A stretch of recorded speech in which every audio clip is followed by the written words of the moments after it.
What's up, guys? It's me again, Christian Rodriguez, and I got a bit of video for you today. So I noticed something, right?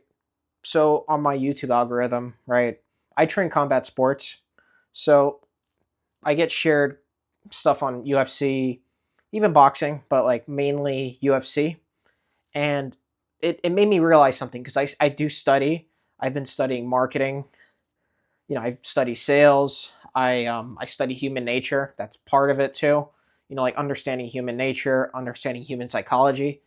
And there's something that I came to the realization, right? I came to the realization that why I personally think the UFC surpassed boxing, right? And they're surpassing boxing, right? From a marketing perspective. I'm not saying this as a fan. I don't when it comes to that debate, I don't give a shit. That's not my type of thing. I care about it from a marketing perspective, right? So, right, the UFC, like if you let's go back in time a little bit. So, in the 90s, right, when the UFC like first started, when it first began, it was kind of a joke, right? It was almost like seeing like WWE, like people like said it was shit, like it's like what's the UFC? Like no one ever thought it could compete with boxing. Everyone because boxing is always was always king. Boxing was always the bigger, especially in the US, boxing was always the bigger sport. Boxing was the famous sport, like Muhammad Ali, Mike Tyson, George Foreman, all those guys.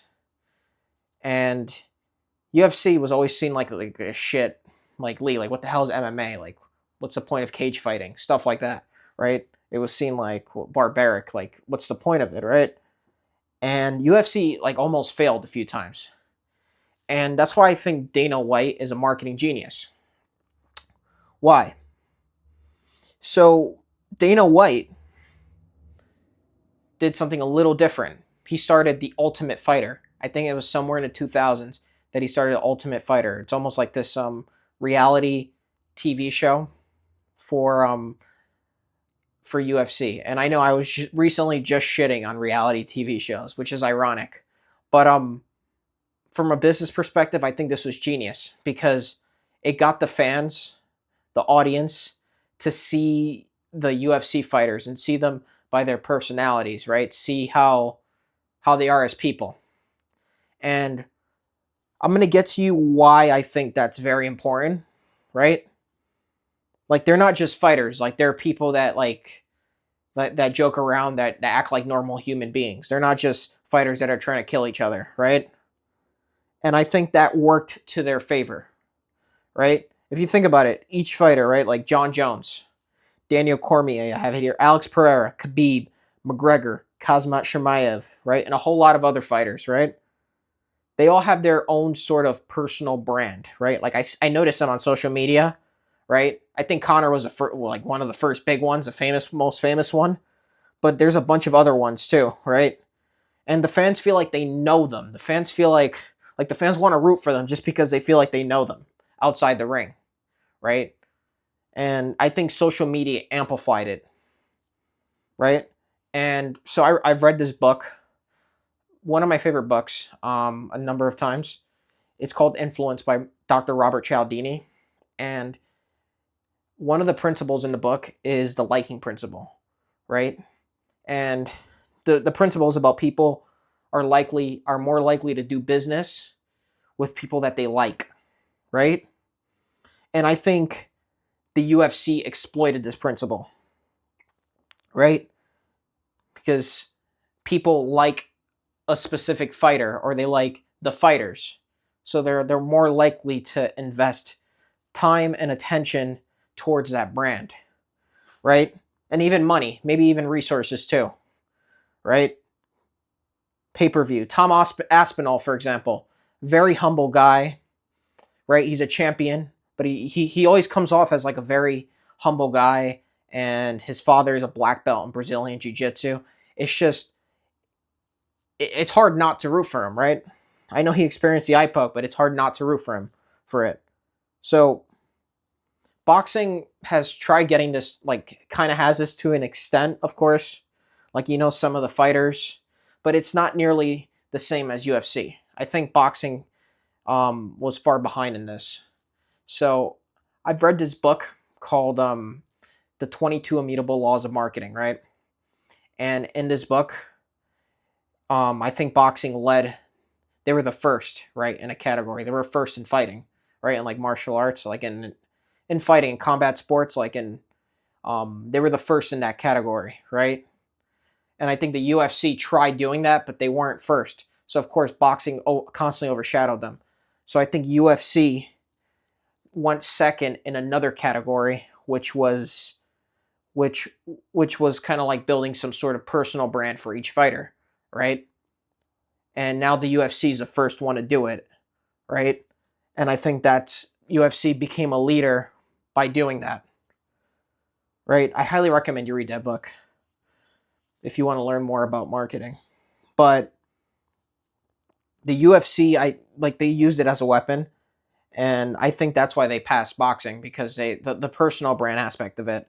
And the reason why I keep talking about the personal brand, right? Like the each fighter is getting promoted as like a human being. Like, you see them outside the ring, you see them doing regular shit, and it's just like you almost relate to them. You see them as relatable, right? The reason why I talk about that is because I think that's the power overall of a personal brand. More than just UFC, more than just fighting, more than just being famous. I think it's just it just makes your life so much easier when you have a personal brand, right? Maybe like, if say you're a business, right? You're some sort of entity, or you're a figure, you're just more relatable, right? So if you think about it, Elon Musk is a brand, right? Donald Trump is a brand. Joe Rogan, his podcast, he has the biggest podcast in the world, is a brand. Dan Bilzerian's a brand, whether you like him or not. Same with Donald Trump, whether you like him or not. Steve Jobs was a brand. That's why Apple stood out so much, because of Steve Jobs, right? Mr. Beast is a brand. Biggest YouTube channel, right? Very successful. Andrew Tate, whether you like him or not. I know he's polarizing, but he's a brand, right? And I say this because building a brand takes upfront investment, right? It takes some sort of upfront investment, but it has some sort of like compound effect, right? And you don't have to be famous. That's not what I'm saying, right? Because that's what I first thought when I thought of brand. I'm like, oh no, you have to be famous. You don't have to be like super famous like Elon Musk to have like a good brand, right? But say you have like a solid brand, all the opportunities come to you, right? People want to do business with you, right? You get more social opportunities, you get more dating opportunities, right? I did say business opportunities, right? Yeah, you get business jobs opportunities. You get so many different opportunities alone from getting a brand, right? And that's why I said the UFC leveraged this, right? They leveraged this, and they basically rode the social media wave, right? Even if it wasn't directly, but it was indirectly. I think the Ultimate Fighter planted a seed for it, and now each fighter has their own personality that's public with social media, right? And I say this because you really don't need to be famous for it, right? Like, sure, I'm sure there are benefits if you're famous. You're like Mr. Beast level. I'm sure there's benefits to that. But what I'm saying is you have some sort of presentable brand, because social media, like if you have a good Instagram, it's even better than a business card. It's better than getting someone's phone number. They see your Instagram, they see how it's optimized, they see you have a good lifestyle, they see that you're in shape, they see that maybe you're disciplined, they see that maybe you have something that people want to be a part of, right? I think that's part of the brand, right? You could even argue like your mannerisms, right? The way you dress, your physique, that's a brand, right? Your personality, that's a brand. Even if you don't say much, I think that's a brand. That's why Alex Pereira, like, people love him so much.